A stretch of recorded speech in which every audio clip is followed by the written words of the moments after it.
Hello friends, আজকে আমরা যাচ্ছি আমাদের বাড়ির পাশেই একটা বাড়িতে কালী পুজো। তো সেখানে আমাদের বাড়ির সবার নিমন্ত্রণ। তো আমরা এখন সেখানেই যাচ্ছি। আর যাওয়ার পরেই দেখো পুরো ভিজে গেছি, এত গরম।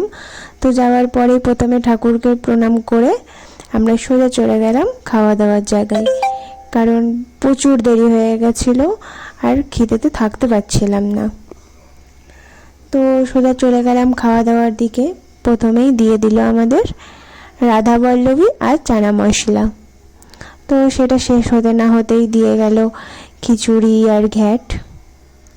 তো গরমে খুবই কষ্ট হচ্ছিল খেতে। দেখো আমরা সবাই খাচ্ছি, কিন্তু কারেন্ট নেই। আমাদের পেছনেই পাখা রয়েছে, কিন্তু পাখাটা চলছে না।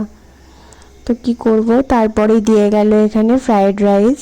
আমরা সবাই মিলে তখন ফ্রাইড রাইস খাচ্ছিলাম।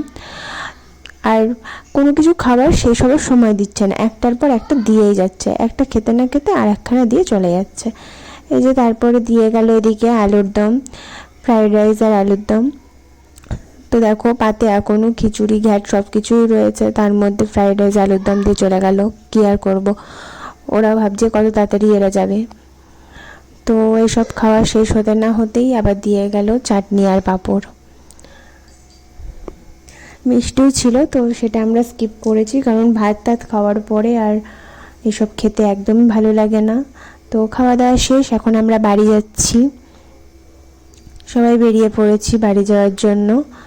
এই দেখো রাস্তায় গ্যাস দিয়েছে, আগের দিন খুব বৃষ্টি হয়েছে তাই রাস্তা পুরো কাদা, তাই জন্য এখানে গ্যাস ফেলেছে। আর হ্যাঁ, তোমাদের তো বলতে ভুলেই গেছিলাম, আমার মা বাবা তো যায়নি, আমার মা বাবা এখন যাবে। আমি বৌদিদের সাথে গেছিলাম, আমার মেয়ে বাড়িতে ঘুমাচ্ছিল বলে, তাই আমার মা বাবা ওকে পাহারা দেওয়ার জন্য ছিল। তো এখন আমার মা বাবা যাবে। তো ভিডিওটা আজকে এখানেই শেষ করছি, দেখা হবে নেক্সট ভিডিওতে। সবাই ভালো থাকবেন, সুস্থ থাকবেন, টাটা, বাই বাই।